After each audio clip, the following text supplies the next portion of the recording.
जय श्री कृष्णा। राधे राधे। श्री कुंज बिहारी श्री हरिदास।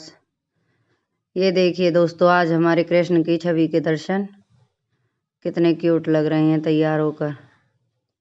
सर्दी बहुत है इसलिए अब हम इन्हें गर्म कपड़े ही पहनाते हैं। आज की हमारी लाला की क्यूट सी छवि के दर्शन। आइए आज हम बात करते हैं कान्हा जी की पूजा में हमें 5 चीज़ों का अवश्य ध्यान रखना चाहिए। जो कान्हा जी की पूजा में इन 5 चीज़ों को नहीं रखते उनकी पूजा अधूरी मानी जाती है। कान्हा जी को 5 चीज़ों से बेहद लगाव है।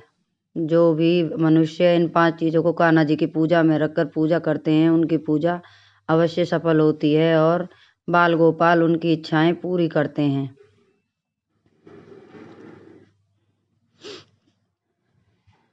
एक तो हमें कन्हैया जी के सभी बर्तन, उनके पूजा के पूरे बर्तन साफ कर कर ही उनकी पूजा डेली करनी चाहिए।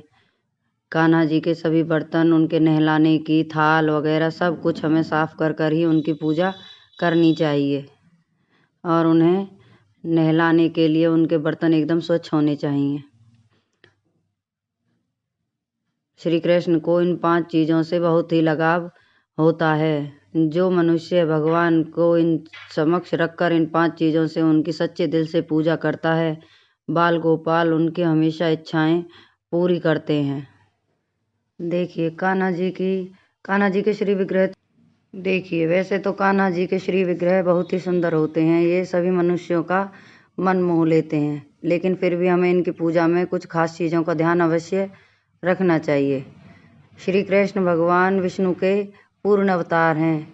ये रूप जहाँ धर्म और न्याय का सूचक है, वहीं इनमें अपार प्रेम भी होता है। श्री कृष्ण अवतार से जुड़ी हम इस लीला की हर एक लीला निराली है। श्री कृष्ण के मोहक रूप का वर्णन कई धार्मिक ग्रंथों में किया गया है। सिर पर मोर मुकुट, पीतांबर, बांसुरी, वैजंती माला, ऐसे अद्भुत रूप को जो एक बार देख लेता है वही इनका दास बनकर रह जाता है। ये तो हम सभी जानते हैं कि श्री कृष्ण को दूध, दही, माखन बहुत ही प्रिय हैं। इसके अलावा भी उन्हें बहुत कुछ पसंद है। श्री कृष्ण को इन 5 चीज़ों से बेहद लगाव है। जो भी भक्त इन 5 चीज़ों को कान्हा जी के समक्ष रखकर इनकी सच्चे दिल से पूजा करता है, बाल गोपाल उस पर अवश्य अपनी कृपा बनाए रखते हैं। देखिए हमें कान्हा जी की पूजा में कान्हा जी को बांसुरी बहुत ही प्रिय होती है। देखिए हमारे कान्हा जी नहाकर कितने सुंदर लग रहे हैं।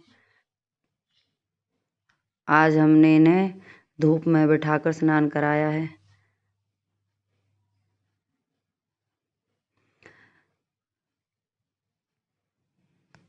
देखिए कान्हा जी को बांसुरी बहुत ही अत्यंत प्रिय होती है, इसलिए हमें कान्हा जी की पूजा में बांसुरी अवश्य रखनी चाहिए।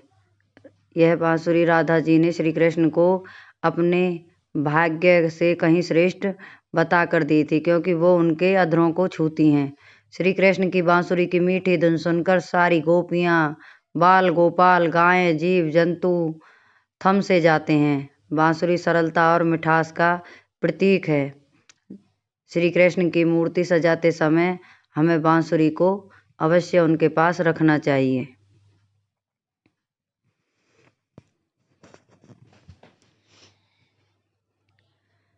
सर्दियों में जैसे हम अपने बच्चों को तेल लगाते हैं, वैसे हमें कान्हा जी के भी पूरे शरीर पर उनको तेल की मालिश देनी चाहिए। फिर उन्हें साफ स्वच्छ कपड़े पहनाने चाहिए। अच्छी तरह से उन्हें जिस प्रकार हम अपने बच्चों की देखभाल करते हैं उसी प्रकार हमें अपने कान्हा जी की भी देखभाल करनी चाहिए।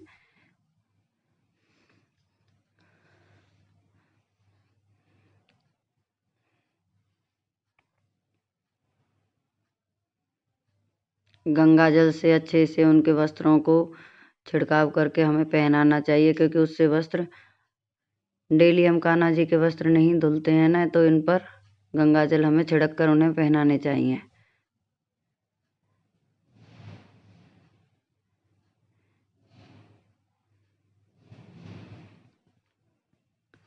और ये हमारे कान्हा जी हो रहे हैं अब तैयार।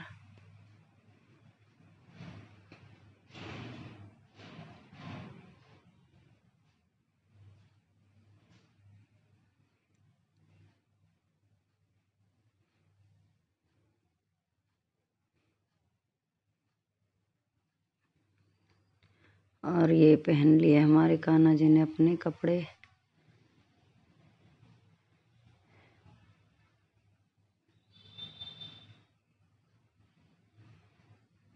कन्हैया जी को पीले वस्त्र बहुत पसंद है, इसलिए हम पीले वस्त्र इनके जरूर रखते हैं।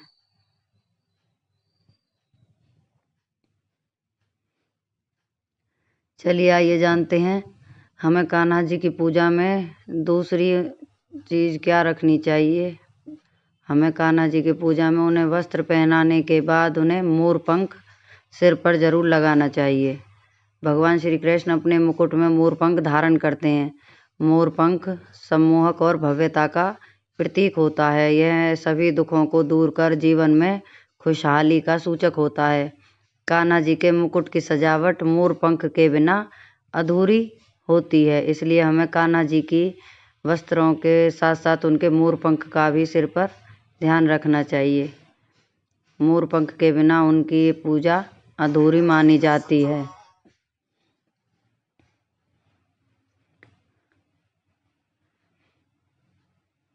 ये देखिए हो गए हमारे कान्हा जी तैयार। नंबर 3, हमें कान्हा जी की पूजा में मिश्री का, उनके भोग में मिश्री जरूर रखनी चाहिए। कृष्ण को माखन मिश्री बहुत ही प्रिय है। मिश्री मिठास का प्रतीक है और जीवन में मिठास का होना बेहद ही जरूरी होता है। श्री कृष्ण ने सदैव प्रेम करने की सीख दी है। प्रेम हर उस चीज़ों से जो हमारे इर्द गिर्द मौजूद हैं, हर उस चीज़ में होता है, इसलिए हमें प्रेम का प्रतीक होती है। मिश्री में मिठास होती है, इसलिए हमें अपने जीवन में भी मिठास का प्रयोग करना चाहिए। हमें कान्हा जी को माखन मिश्री का भोग अवश्य लगाना चाहिए। नंबर 4, हमें वैजंती माला, भगवान श्री कृष्ण को अपने गले में सदैव वैजंती माला धारण किए रहते हैं। पूजा के समय श्री कृष्ण को वैजंती माला पहनाना बिल्कुल ना भूलें और उन्हें इत्र की सेवा अवश्य दें।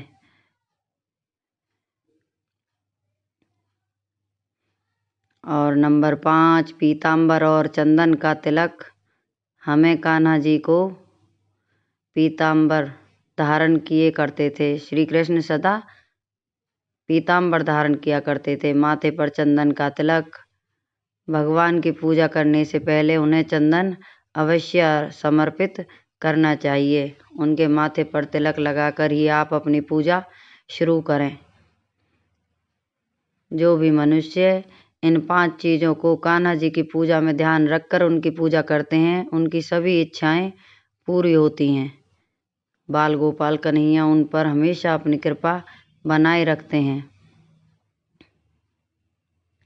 ये देखिए हमारे कन्हैया जी हो गए हैं तैयार। ये हमने लगा दिया है चंदन का टीका। चंदन हमें प्रभु की पूजा में अवश्य लगाना चाहिए।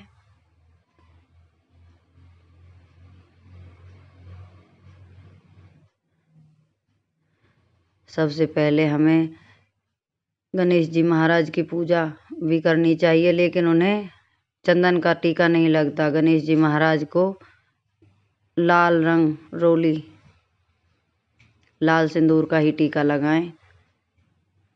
जिस थाल में आप पूजा करते हैं, जिसमें उनकी जोत रख बनाते हैं, उसमें हमें श्री का उपयोग करना चाहिए। देखिए, अगर आप औरत हैं तो आप श्री का उपयोग कीजिए, अगर आप जेंट्स हैं तो आपको ओम का उपयोग करना चाहिए कान्हा जी की पूजा में।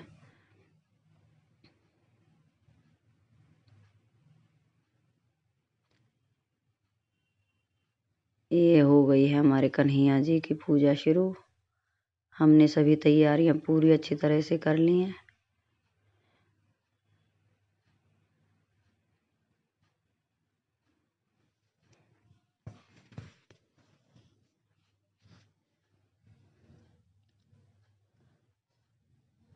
आप सभी को हमारी जानकारी कैसी लगी, ये सब हमें कमेंट करके ज़रूर बताएं। उनकी पूजा अर्चना आप भी ऐसे ही करें। देखिए, कान्हा जी तो भाव के भूखे होते हैं। आप अगर उनकी भाव सच्चे दिल से पूजा करते हैं तो वो वैसे भी स्वीकार ही करते हैं। ज़रूरी नहीं है कि आप उन्हें 56 भोग लगाएं, जब भी वो आपकी पूजा स्वीकार करेंगे। आप सच्चे दिल से और सच्चे भाव से भी कान्हा जी की पूजा करते हैं तो वो भी पूजा को स्वीकार अवश्य करते हैं। बाल गोपाल सब पर अपनी कृपा हमेशा बनाए रखते हैं। इनकी छवि तो सभी के मन को मोह लेती है। इनकी छवि है ही इतनी सुंदर। कन्हैया जी की छवि इतनी सुंदर होती है कि देखिए ये सबके मन को मोह लेती है।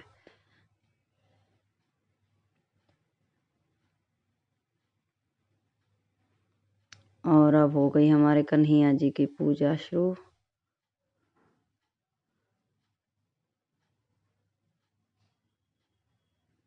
और आप सबको हमारी पूजा अर्चना कैसी लगती है आप सभी कमेंट करके ज़रूर बताएं।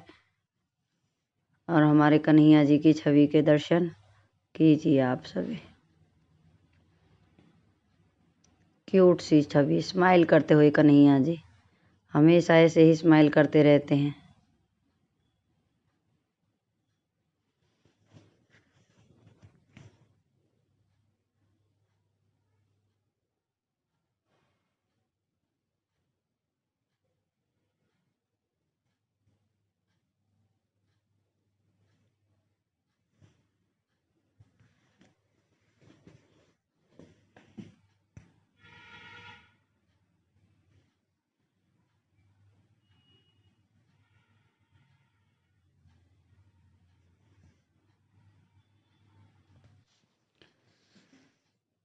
देखिए हमें कान्हा जी के भोग का भी अवश्य ध्यान रखना चाहिए। 8 वक्त खाते हैं कन्हैया जी ऐसा कहते हैं। श्री कृष्ण के जीवन में 8 अंक का बहुत ही महत्व है। वे श्री विष्णु जी के 8वें अवतार थे। 8वें मनु वैश्वत के 28वें द्वापर में भागभरत के कृष्ण पथ की रात्रि के 7 मुहूर्त निकल गए और 8वां उपस्थित हुआ। तभी आधी रात के समय शुभ लग्न में उन्होंने जन्म लिया। इस लगन पर केवल शुभ ग्रहों की दृष्टि थी। अब रोहिणी नक्षत्र तथा अष्टमी तिथि के संयोग से जयंती नामक योग में उनका जन्म हुआ था। ज्योतिष के अनुसार रात्र 12 बजे उस वक्त शून्य काल था। कहते हैं कि अष्टमी को जन्मे भगवान श्री कृष्ण की 8 पत्नियां थीं। भगवान श्री कृष्ण वसुदेव के 8वें ही पुत्र थे। 8 वक्त भोजन किया करते थे और उन्हें 8 समय भोग लगाते हैं। इसी तरह कहते हैं कि उनके 8 प्रकार के भोजन भी प्रिय हैं। भगवान श्री कृष्ण को साग, कढ़ी और पूरी के अलावा प्रमुख रूप से 8 भोजन प्रिय हैं, जैसे खीर, सूजी का हलवा, लड्डू, सिवाइयाँ, पूरन पोली, मालपुआ, केसर भात, केले सहित मीठे फल और कलाकंद। प्रसाद में उनको माखन मिश्री, पंचामृत, नारियल, सूखे मेवे, धनिया, पंजीरी का प्रसाद भी उन्हें चढ़ाया जाता है। ये सब उन्हें अपने प्रसाद में प्रिय हैं। इसलिए हमें श्री कृष्ण की सभी बातों का ध्यान रखना चाहिए। और पूजा आरती करते समय पहले हमें उनके चरणों की, फिर उनकी नाभि की और फिर हमें उनके मुखारविंद की आरती उतारनी चाहिए। उसके बाद ही हम उनके पूरी आरती ओम आकार में करनी चाहिए। कान्हा जी की पूजा में कुछ बातों का हमें ध्यान रखना बहुत ही ज़रूरी होता है। इस प्रकार अगर आप भी पूजा करते हैं तो कान्हा जी की कृपा भी आप सभी पर बनी रहती है। बोलिए श्री कुंज बिहारी श्री हरिदास। जय श्री कृष्णा, राधे राधे। बोलिए लड्डू गोपाल की जय, बाल बिहारी की जय। और ये उनका भोग प्रसाद हो गया।